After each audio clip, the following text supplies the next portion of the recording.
Good evening, Namaskar. Your Highness, Shri Yaduvir Krishnadatta Chamraja Vadiyar, eminent CXOs and CFOs, the organizers, WMG, thank you for giving this opportunity to be here today. I understand you've had a very detailed talk on India's economy by Nilesh.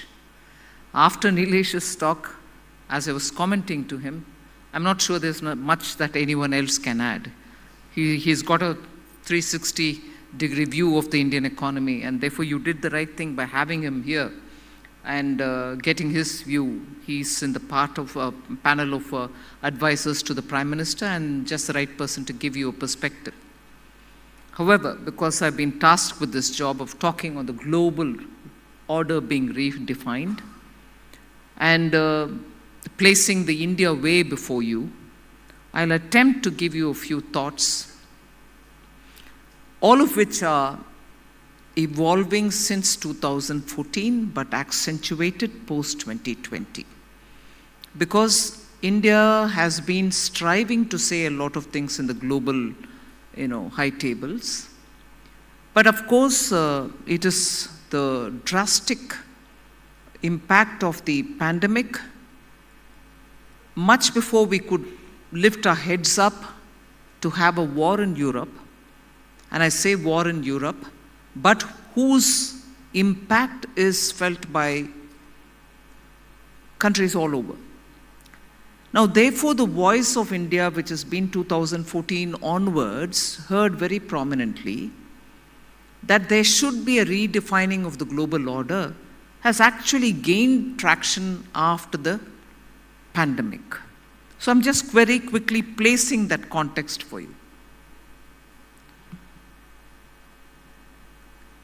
Now, why did this talk about redefining the global order pick up even before the pandemic? If I look at it only from the point of view of finance, or look at it from the point of view of the larger economy, and by which time, that is prior to 2014, the discussions on the climate change, all of this have proven something on which there can never be an argument, and that is most of the Bretton Woods institutions and most of the post-Second World War institutions, whether for the political, strategic, or for the economy related, are, if I may say, struggling to cope with the developments of 21st century. You had a huge financial crisis. You also had periodically a lot of aggression and expansion by countries which were moving against sovereign neighborhood.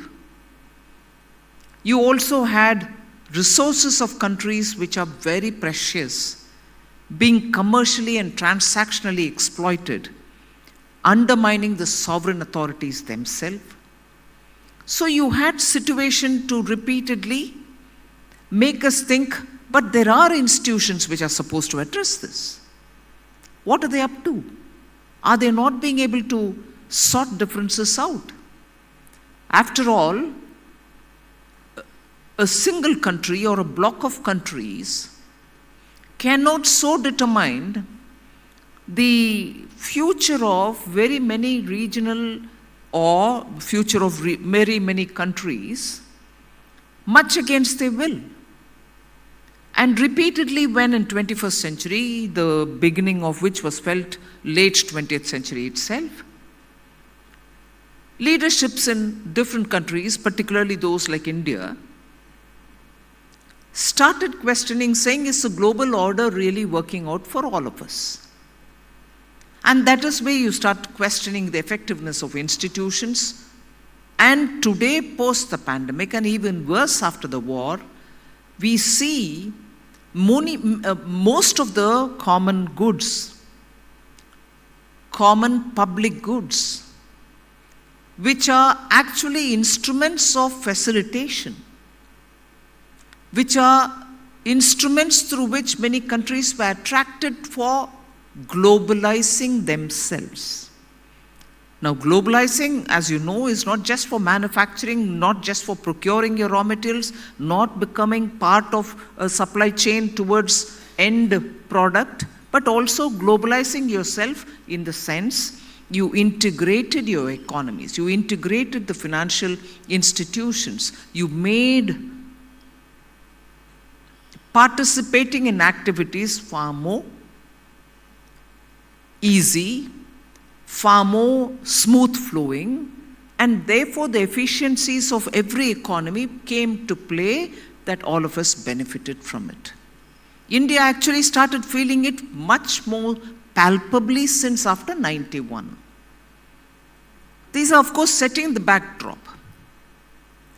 But when these very facilitating tools have become instruments of making countries toe a particular line, it goes against the grain of internationalizing, globalizing, liberalizing. And that was being felt since the late 20th century itself, but it really started impacting on us post the sanctions which were introduced after the Russia-Ukraine war. Many countries started worrying, saying, however can they survive if you bought grains from a certain country, you are going to be hit, or if you transacted money and in case your business was also there with one other country like Russia, your business is going to be affected, impacted. Even financial messages could not be shared through the SWIFT, which became very, very popular.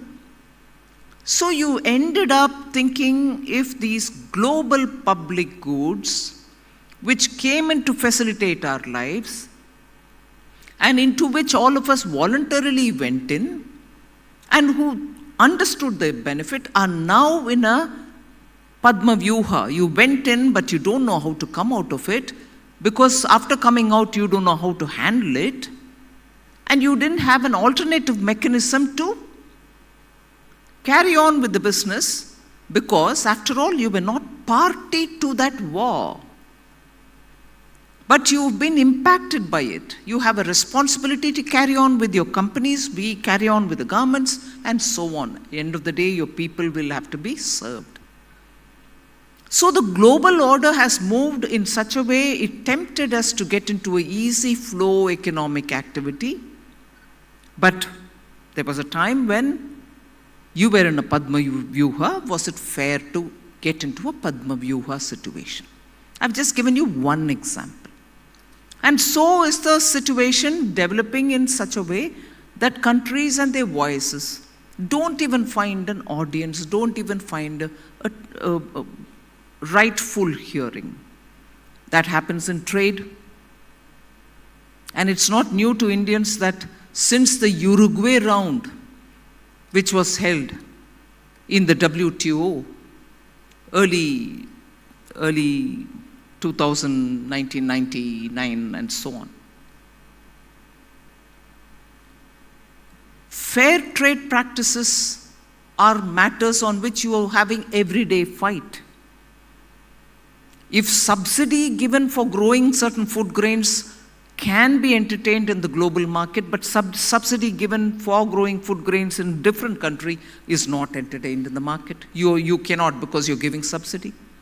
You give subsidy because your farmers are poor.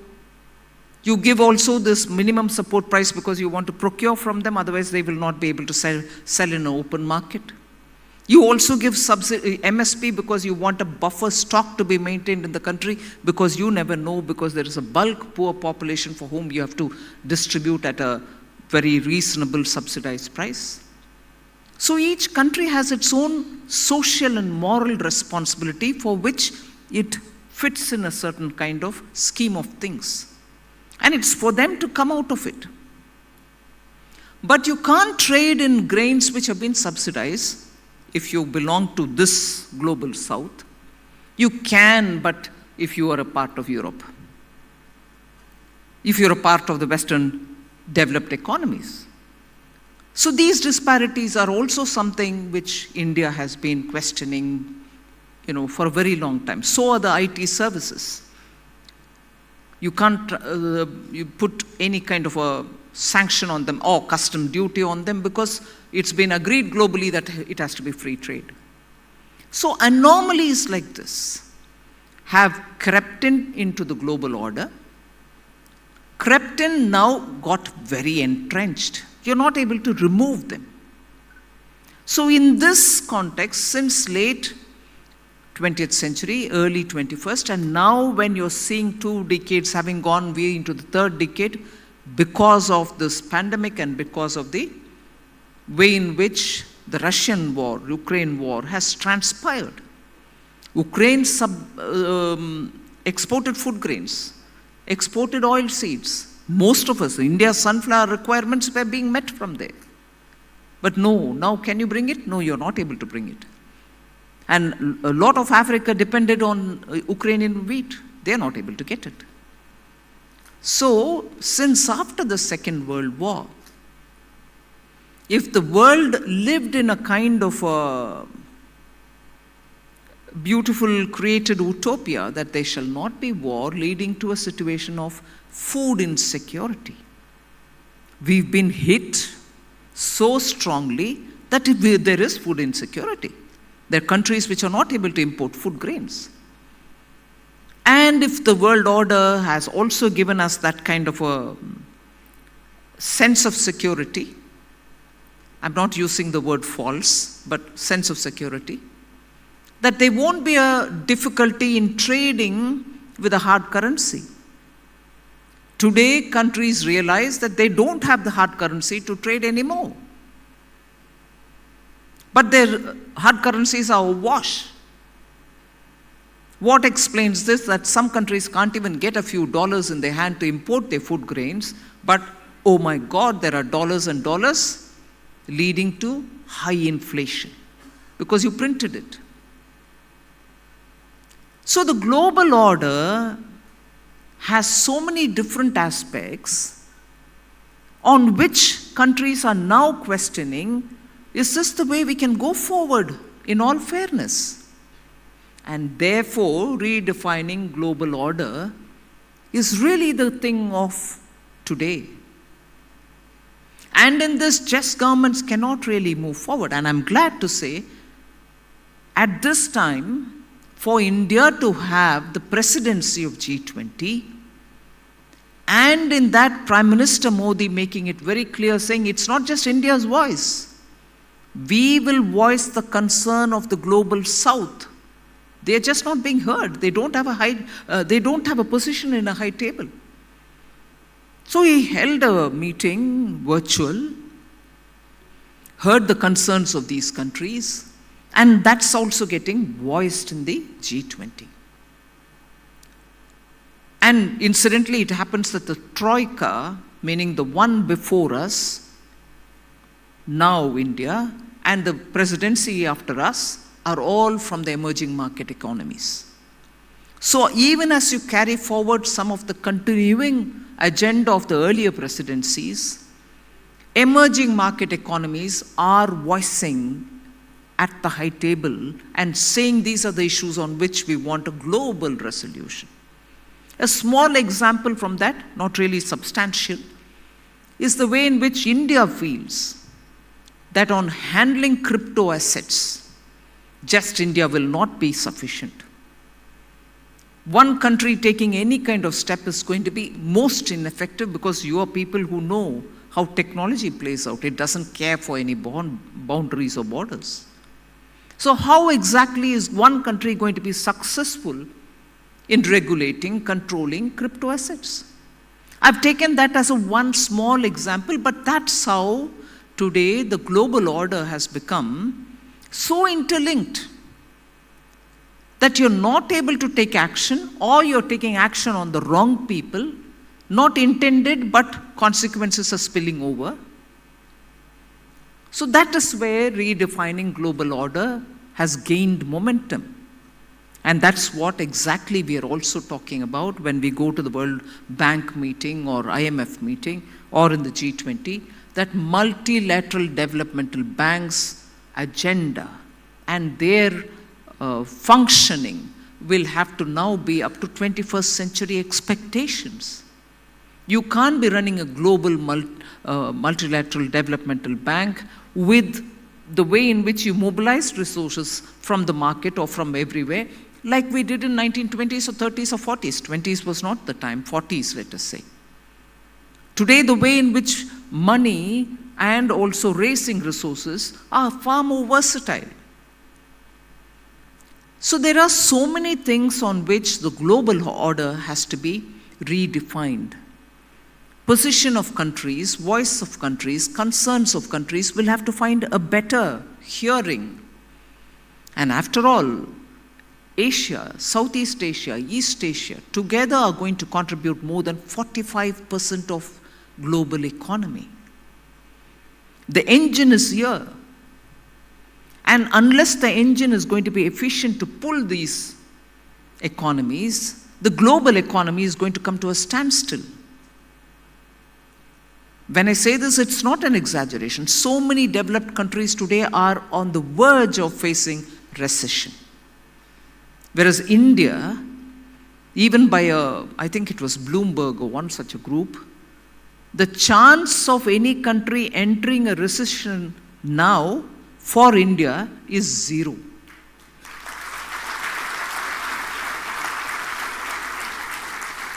And if it is 0, can we just sit with complacency and say, all right, we are 0, no problem, we won't get into recession, we are all right? No, we can't. Why? Because by 2047, we've set for ourselves. His Highness rightly referred, saying India's now the third and we probably can reach, India's now the fifth and we can reach the third position and so on. Mr. Lakshminarayan also spoke about it. That's not going to be possible if you sit on this comfort factor of, okay, you're not going to have a recession. And that's why this time, the first time, the budget, being the first in the list of 25 years which is going to reach 2040, which is going to make us reach 2047, we've called it as the first budget for Amrit Kal. The next 25 years are going to be very critical. You need to be sure that your infrastructure is going to take it for a developing country's stress that is required. That stress test for India's infrastructure, not physically, not manually, but the requirement being met is one very critical area. And that is why you find since after 2019-20, when we were spending only about 4 lakh crores, we've gone up to 10 lakh crores now to spend on infrastructure only. That's central government. Unless your infrastructure, and that's just not roads, bridges, ports, but it's also the net connectivity. Today it's going, the optical fiber cables are going at such speed that I think we'll cover all the villages, all the panchayat level villages, which themselves are more than 7 lakhs, I think. I'm giving you an approximate number. We are taking it all. So if it went to the village, where does it go in the village? Does it go to the school? Does it go to the common health center? Or does it go to some kind of a point from where it can be taken to different households? So much thinking goes into making it meaningful. We also had times in India where there were records from Planning Commission which occasionally one looked into. Drinking water or potable water had already reached our villages. And if I can say, even 25 years ago. But really, did it? So that is where an instrument or a platform like PM Gati Shakti comes into play. It actually brings in about 63 different layers of decision making and says, all right, Passing through all these layers, actually has it really reached the ground? Efficient use of resources.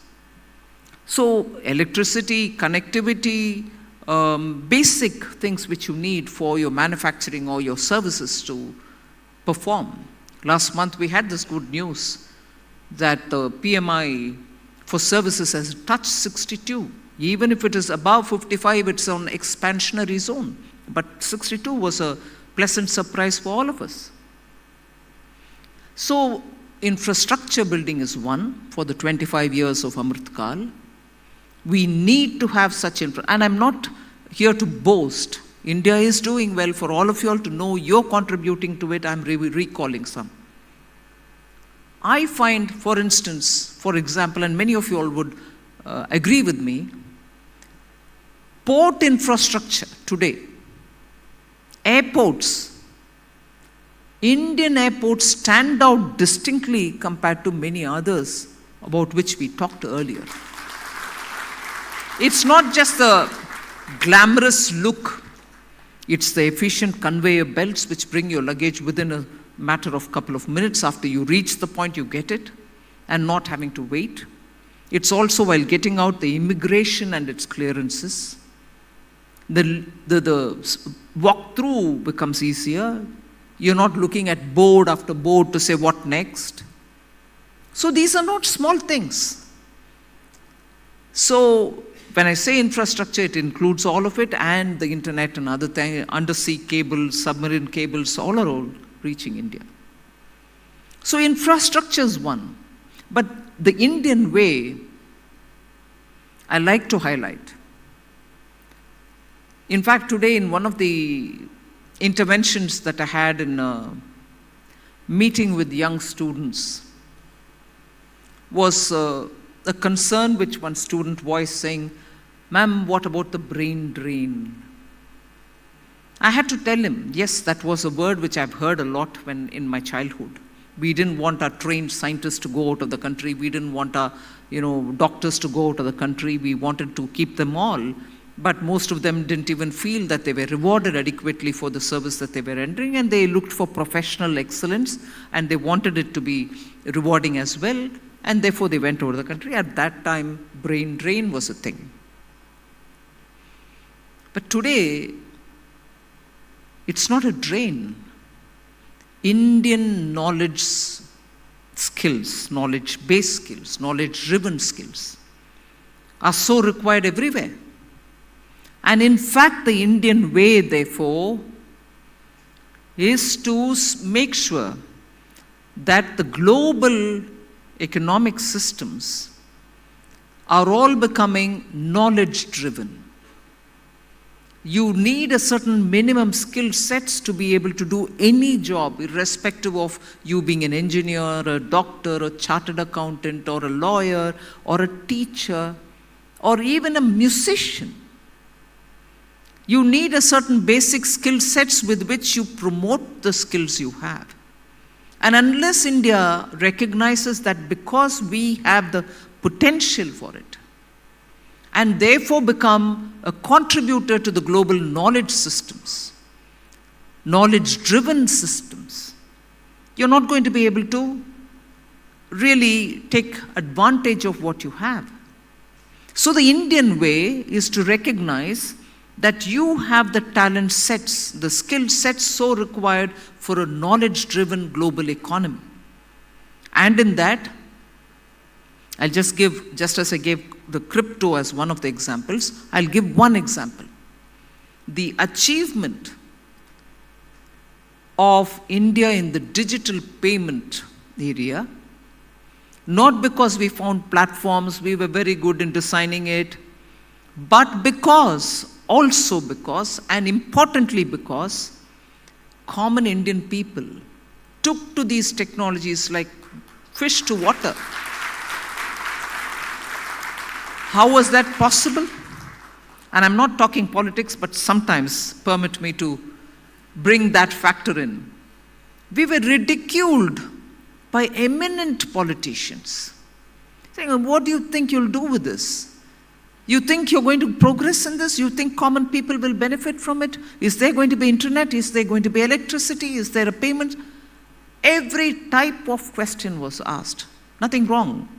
People can ask, people can criticize. What have Indians shown?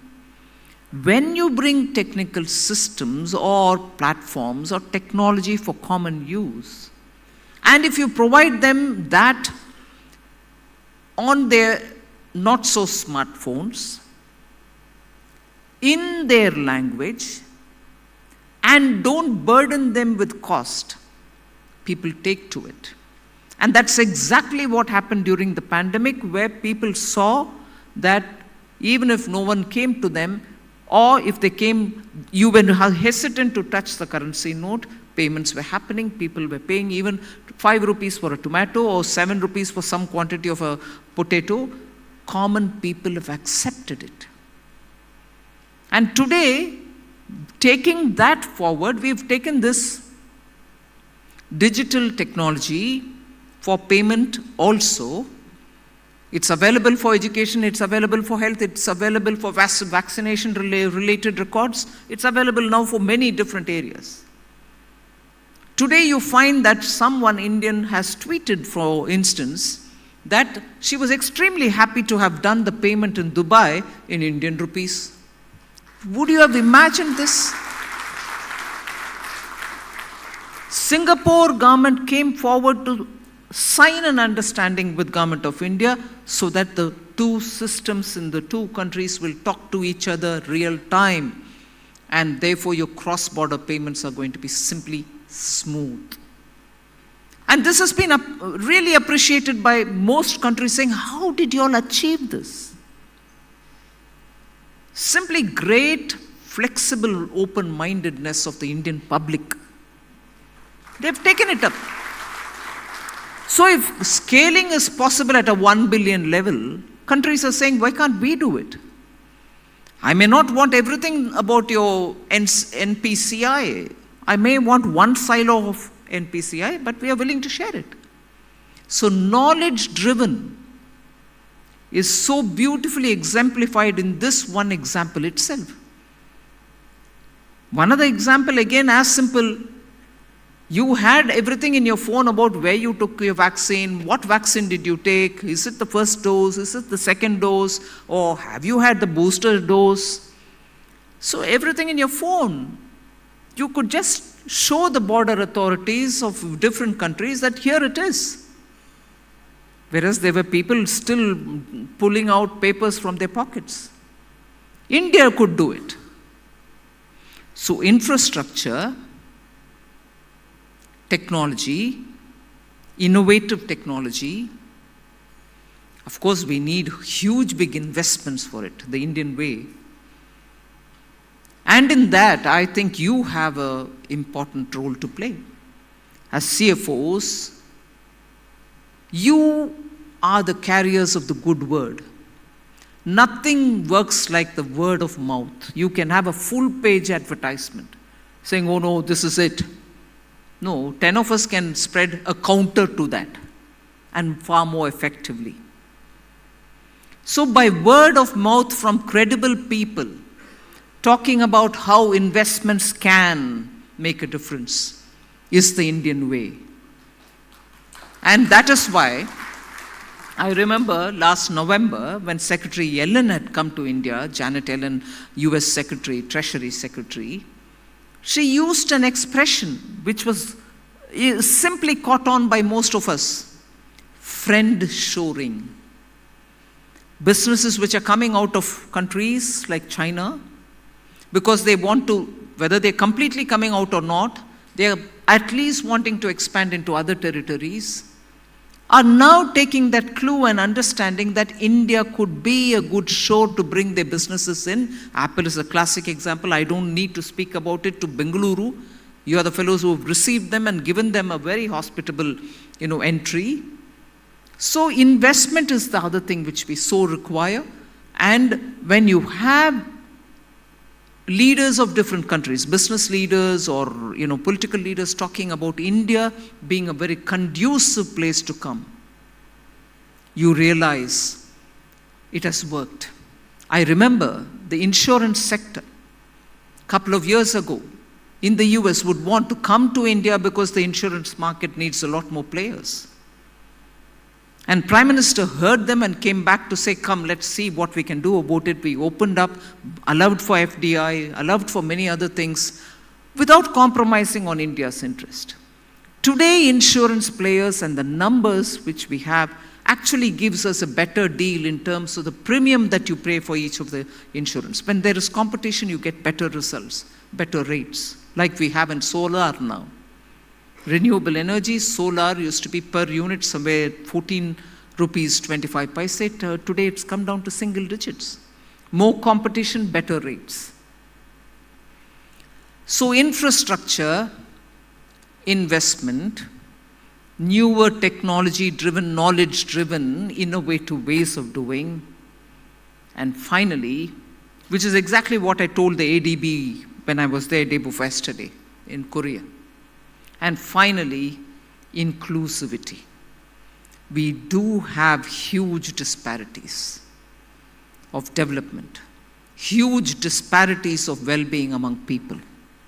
So ideally, we need to have greater and greater inclusion, but not freebies. We need to be responsible in our planning. We need to be accountable about how we are using taxpayers' money. We can't fritter it away. Yes, but we need to attend to a certain section which is still desperately in need of hand-holding. I would think, like the way PM says about it, empowering them is more important rather than giving them the sense of entitlement.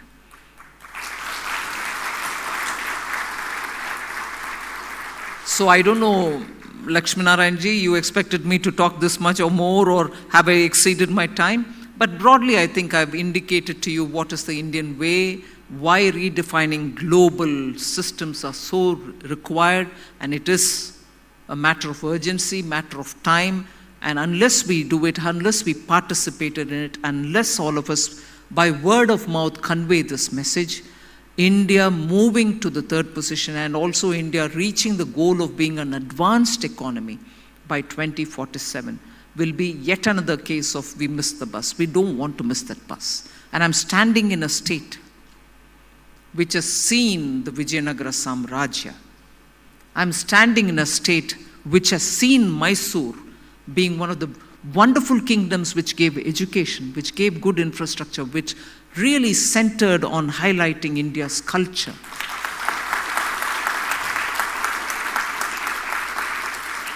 Today we are a republic, no doubt, but there have been kingdoms in India which make us feel very proud that our rulers, even then, had people in their mind.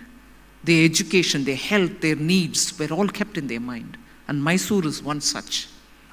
So I'm standing here as a proud member of Parliament representing Karnataka.